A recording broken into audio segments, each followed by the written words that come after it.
Hi everybody, this is Rabbit Hope here, and today I just wanted to tell you guys about the emblem system, and then I want to go over one of the cool things they've added in the patch notes. They did a lot of bug fixes, which are just basic sound fixes, lobby fixes, and then they also fixed a spot in Lambkin Lane where you get stuck in between cedar trees and two ends of a hedge.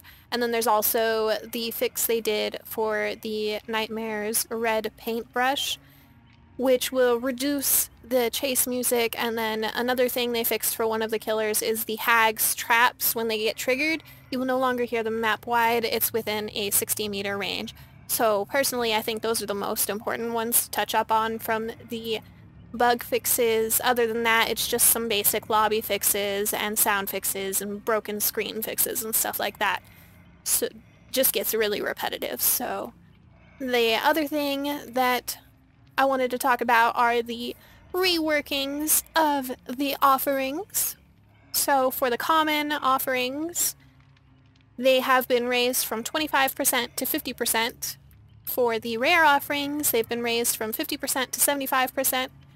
For the very rare offerings, they've been raised from 75% to 100%, and for the bound envelope, it's been raised from 15 to 25%. I don't know if this is going to be a permanent thing, but for now, you'll be getting more blood points for each of the offerings you use than you did before, about double for each of them, and some of them had just increased by 25, which is pretty nice.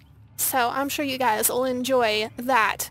Enjoy it while you can, because they may change it again. They change things pretty often. So let's get on to the important part of the update. They input a new ranking system, which is the emblem system. I did test it in its pre-test build, and I did a video on it a while back, but it looks like they might have changed a few of the emblems in certain ways. So let's just go over them and I'll tell you guys about each of them. So let's start with the killer's emblems because it's shorter and I feel like it'll take less time to go over. With the killer's emblems, they've got the gatekeeper for the first emblem. Basically, this one is won by slowing down generator repair progress for as long as possible. You win points every second based on the amount of incomplete generators remaining on the map. Ending the trial with incomplete generators also grants bonus points towards this emblem. So basically, if you kill people before they've even got any generators done, you get points for that. Bonus points, in fact. And that will grant you a lot of points towards your gatekeeper emblem, therefore helping you rank up faster. Next emblem that's on the list of the killer's emblems is malicious. This represents your ability to apply pressure on survivors and prevent them from helping each other. You win points by hurting, interrupting, and downing survivors, and you lose points when they are healed. Points are also awarded each time a survivor is hooked, which are not lost when the survivor is unhooked. So basically, anytime a survivor is hooked, you earn points, and they're not lost when a survivor is taken off the hook, so you get to keep those points. The other parts of this emblem is basically just hurt survivors, interrupt them working on gens. Any of that will bring you closer to ranking up through this emblem. This is by far the easiest emblem to earn points in, so good luck you guys with that one. The next one on the list is Devout. This represents your ability to sacrifice and kill. Each survivor eliminated from the trial grants points. Sacrifices, Moris, reverse bear trap kills grant the same amount of points. No points are awarded for survivors bleeding out. So basically, if a survivor bleeds out, you don't get any points for that towards your ranking. But you did get points for the sacrifices, the Moris, and the reverse bear trap kills to help rank you up, which is pretty nice. You just have to make sure you kill the survivor, either by the hook, by Mori, or if you're the pig, you kill him with the reverse bear traps. And the last one on the list of the killer's emblems is Chaser. This represents your ability to find and chase survivors. You win a few points each time you find a survivor, and you also win points by winning the chase. The shorter the chase, the higher the points. So basically what they mean by this is you just have to locate a survivor, chase them, and then down them, and you get points for that. That's what Chaser is, so you just win the chase by killing them. And that's it for the Killer's emblems, so let's get started on the Survivor's emblems. So the first one on the Survivor's emblems is Lightbringer. This represents your participation in generator repairs. The higher the percentage of overall generator repair participation, the higher the quality of this emblem. Successfully cleansing hex totems and opening exit gates also grants you points towards this emblem. So basically, anything dealing with objective will give you points in this emblem. So that's Lightbringer for you. The next one on the list is Unbroken. Unbroken is your ability to survive. Escaping a trial without being downed results in an iridescent quality, while being downed one or more times results in gold quality. If you die in a trial, the emblem quality is based on the amount of time you were alive. However, the highest quality you will receive in the manner is silver. So basically for Unbroken, you either have to escape the trial without being downed at all, or escape the trial while being downed only 1 to 2 times for gold quality, and then for silver or just regular, like the copper colored one, you will have to just survive for a certain amount of time in order to get either the copper or the silver.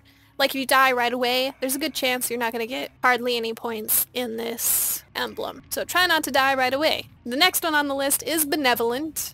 This represents how altruistic you are and your team are during a trial. The first 2 times each survivor is hooked, all survivors lose points. Safely unhooking them returns the points back to all survivors, and that still remain in the match. And the survivor performing the action also receives bonus points. An unsafe hook rescue results in loss of points for the survivor performing the action. Other altruistic actions such as healing, making the killer drop a survivor, and taking a hit while the survivor is being carried also grants points. A few keynotes in this emblem that I'd like to point out is basically if you sandbag somebody on the hooks now, when you point farm your teammates, you're going to lose points. You're going to lose rank over it.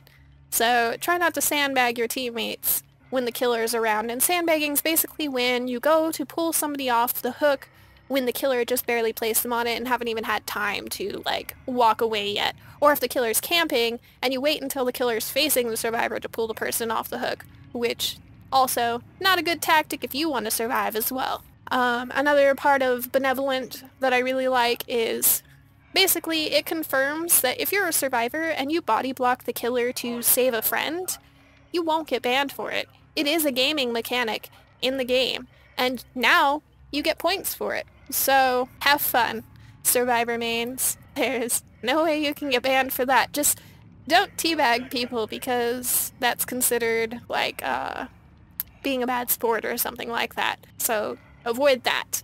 The next one on the Survivor's Emblems list is Evader. This represents your ability to stay hidden from the killer or to be able to win chases against them. You win points by remaining unnoticed by the killer. The closer you are, the higher the points. You also win points if you escape a chase without getting hit. The longer the chase, the higher the points.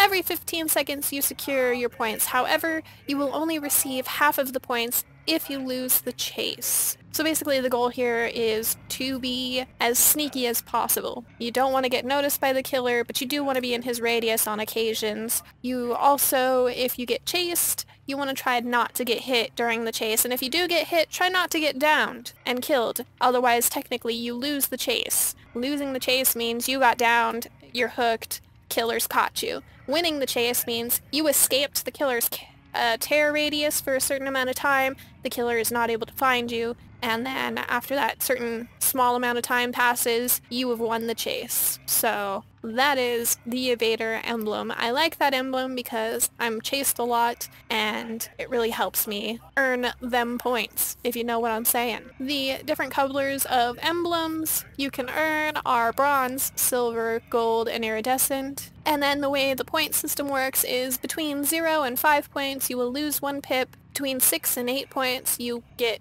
no change in your pip, between 9 and 15 points you gain 1 pip, and between 14 and 16 points you gain 2 pips. And these are the points that you earn in your different emblems, not the points that you earn to level up your characters. That's totally separate from the ranking system now.